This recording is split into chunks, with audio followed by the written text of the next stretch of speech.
Les surdoses mortelles liées aux opioïdes augmentent d'année en année à Québec. Et en tant que citoyen, on peut s'équiper de naloxone, un antidote qui est efficace, qui est facile d'utilisation et qui est gratuit. Voici comment l'utiliser.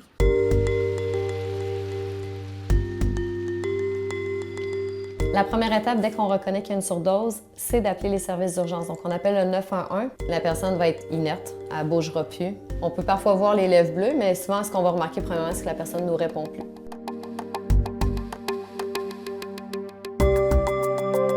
En fait, c'est vraiment simple. On a deux doses. C'est un vaporisateur nasal. Donc, le bouton rouge, c'est vraiment le bouton de pression. On lui lève un peu le menton, simplement pour dégager les voies respiratoires. On insère dans le nez, puis on appuie.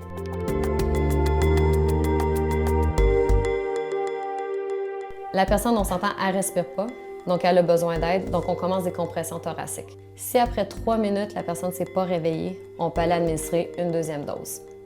Fait qu'on refait, puis dès qu'on a administré la dose, on recommence avec les compressions thoraciques. C'est un médicament qui n'a pas d'effet secondaire, qui n'a pas de dose maximale à recevoir. Il n'y aura pas un effet si jamais la personne en reçoit trop.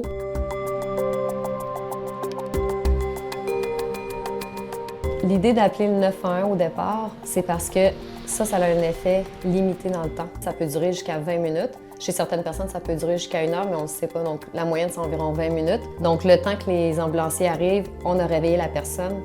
Elle risque de retomber en surdose dans les prochaines minutes. Oui, tu peux venir ici. Qu'est-ce que je peux faire pour vous? Je viens chercher une trousse de naloxone. Parfait. Vous pouvez aller récupérer une trousse directement en pharmacie, mais si jamais vous n'êtes pas à l'aise de le faire, vous pouvez vous déplacer dans un des nombreux organismes communautaires qui en distribuent. Vous n'avez pas besoin de vous identifier et on vous remet le nombre de trousses dont vous avez besoin. Parfait, donc vous avez bien compris comment l'utiliser? Oui. Excellent, alors je te souhaite une belle journée. Merci. Les substances sont de plus en plus accessibles. C'est des drogues qui sont de plus en plus fortes, de plus en plus difficiles à détecter. Avant, on appelait ça la crise des opiacés, mais maintenant, on appelle la crise des surdoses simplement parce qu'on le voit dans les données que les surdoses sont souvent causées par un mélange de substances.